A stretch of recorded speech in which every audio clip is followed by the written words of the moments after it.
You're in my area. Melo Dymedina, take one. Hi there. Okay, so Ano I'm bang kiss here ka to mo? talk Shit, about the importance of contracture. So what it is mostly contracture within the palmar fascia. Okay. It's mostly a flexion deformity. So what's happening is that the ring finger is more affected, and then the fifth finger and then the middle finger next. Okay, so what's happening is developing contractures. Okay, and I also want to talk about a quick a review of how the fascia is how do you call it the fiber direction. There's three fiber directions for the for our palmar fascia, right? So there's longitudinal, right, and um, keep in mind too, not a lot of people have palmaris longus. And palmaris longus is when you do this and you can feel all the tendons going through, right? And then the next palmar fiber fascia direction is the transverse. I mean the vertical. Sorry, the vertical, and the other one is transverse. Okay, so having said that, there's three fiber directions in this palmar. Sorry about that. I'm being distracted. I can't get my. I keep losing my chain of thought. I'm gonna try to get it back. Okay, having said that, because there's three directions for these palmar, and it's very unique. There's not much in the body that has it. Our foot have, and then the palmar. So it's very advisable for especially women. We are already in a hyperkyphotic position.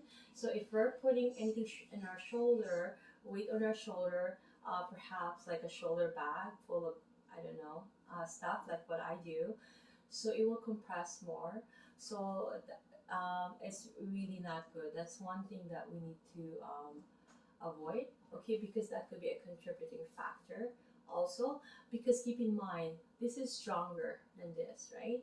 Therefore, we can use this. So hence why I said all those fiber directions too, is because this is very strong in a way. Okay, so use this instead of putting the weight on your shoulder. Okay, you can use this instead. Okay, so I just want to mention that palmaris longus has no antagonist, and perhaps predisposing into flexion deformity, and that's the reason why there's no other antagonist to help out. So it's always in a flex position, right? Because muscle has to have when it contracts, it needs to have that inhibitory factor to relax, right? Since palmaris longus doesn't have antagonists, so it's more always tending to flex. Hence why those contractures. Okay, that's the reason why we're going to talk about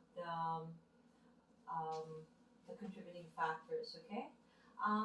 Also, there were speculations that mostly it's in like Northern European or Japanese descent, or men mostly in their 40s or 50s. Usually it happens. Okay, and going back to the contributing factors is that overall, if somebody is hyperkyphotic, like I mentioned earlier, and then putting bag on their shoulder, is compressing it, which is a TOS issue, could be a TOS issue, thoracic outlet syndrome, which is a compression, right? So therefore, that could be a factor too. That could lead to the points, because it's gonna be in a, anything that's put in a position of shorten or contracture, and it's stuck there, it's not good, right? And that's what's happening. So if there's a compression happening there and it's stuck there for a period of time, that could be a cause for the Dupuytren's contractures. Okay, so another one, if somebody is um,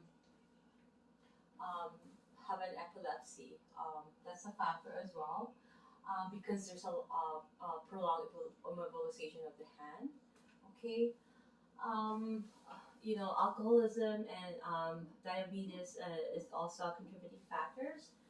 And although everything is unclear, how is this associated with the how with this contractors or poisonous contractors, right? Okay. Um, okay. So one more thing is that it's usually okay. It usually happens bilaterally as opposed to unilaterally. Bilaterally means both. Let's say both my limbs, as opposed to just my one limb, right? Unilaterally. So it's usually bilaterally, so meaning both hands. So it's happening. It's usually that way, and it's really unsure why that is happening that way, and it's really advisable that we need to address this condition and seek for therapy, for massage therapy or physiotherapy, even if you may want for osteopathy or chiropractor. Also, just to mention, the proximal metacarpal joint is also common where the poison contractures may happen, but usually it's really the most common will be in the index finger, right in here. Like I said, sorry guys, I'm not equipped to show any pictures and anything, but maybe in the long run. But my aim is to briefly explain it in a layman's term. Okay, I'm just gonna be talking about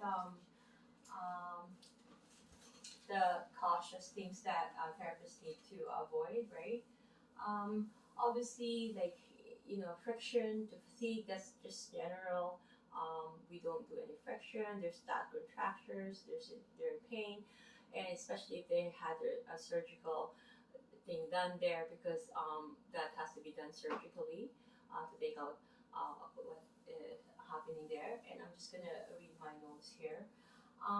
Okay.